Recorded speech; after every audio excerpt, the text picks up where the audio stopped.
Fieldhouse erupted yesterday as the Republicans met for one final face-off before the primary. Calvo Tenorio had the floor first, and Senator Calvo wasted no time engaging the other side. You've given my opponent 4 years to make a difference and to keep those promises. And now there is talk about defining moments. Now there is talk about leadership. Now there is talk about trust. This is the same speech that we all heard 4 years ago. The personal attacks on Ray and I and our family are nothing new for our opponents.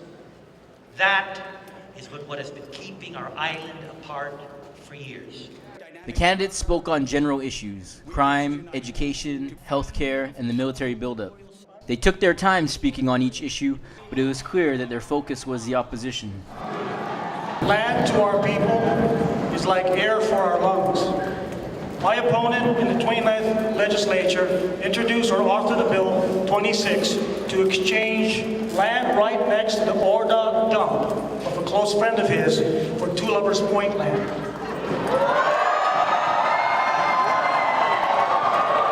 an August 6th letter to Secretary or the Assistant Secretary of the Navy, Fannin Steele, I made it very clear to her that Paugat is not simply a plot of land. It represents our ancient culture, it represents our natural environment, and it represents our inalienable right to determine our future. Things are definitely intense here at the Great Debate. The crowds for each side are just as active as the actual candidates themselves. The gubernatorial segments were heated, but much of the mudslinging came from the running mates. Tenorio fired first, criticizing the current administration's lack of effectiveness. Ladies and gentlemen, our people deserve better. We deserve street lights. We deserve to have sewer. We deserve to have better roads. Our partners talk about uniting our people. The only uniting happening with our people is the people in Barrigada, the traffic jams, the people in Sinajana with the traffic, the people in Tahuti in the traffic. There's a lot of uniting going on. But I want to tell you, in the Calvo Tenorio administration, we will put in infrastructure because we will harness this military buildup and put the money in your villages. The candidates went back and forth on each other's track records and their stances on the issues. But it was Senator Espaldon who raised a crucial point. So far, we have heard the other team talk about all the faults of this administration and this government. And they always say that we've shortchanged people. And yet they have offered no solution on how they're going to be able to provide the funding. They